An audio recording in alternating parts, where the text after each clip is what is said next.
गर्मियों के मौसम में पानी की कमी से डिहाइड्रेशन की प्रॉब्लम होना आम बात है। पानी हमारे जिस्म के लिए बहुत जरूरी होता है। हमारे जिस्म का 70% हिस्सा पानी से बना है। जिस्म में पानी कम होने की वजह से जिस्म से जहरीले मादे आसानी से बाहर नहीं निकल पाते। इसके अलावा हमारे जिस्म के लिए जरूरी ऑक्सीजन पूरी तरह से हवा से नहीं मिल पाती है। कुछ अज़ा ऑक्सीजन के लिए पानी पर भी मुनहसिर होते हैं। इसलिए हर मौसम में जरूरत के मुताबिक पानी पीना हमारे जिस्म के लिए जरूरी होता है। गर्मियों में इसकी जरूरत ज्यादा होती है क्योंकि जिस्म का दर्जा हरारत कंट्रोल करने के लिए बहुत सारा पानी पीने की सूरत में जिस्म से बाहर निकल जाता है। पानी की कमी की वजह से गुर्दों की बीमारी का खतरा भी बहुत ज्यादा बढ़ जाता है। लेकिन इसकी कमी से होने वाली सबसे आम प्रॉब्लम डिहाइड्रेशन है। जिस्म में पानी की कमी की वजह से कई मसाइल पैदा हो जाते हैं। सिर्फ इतना ही नहीं, जो लोग रोजाना वर्जिश करते हैं उनके लिए पानी की कमी और भी ज्यादा नुकसानदेह हो सकती है। दिन में 8 ग्लास पानी पीने से डिहाइड्रेशन की प्रॉब्लम से बचा जा सकता है।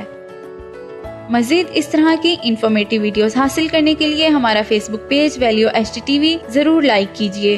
अपनी मेजबान अनसब नाज को इजाजत दीजिए। अल्लाह हाफिज।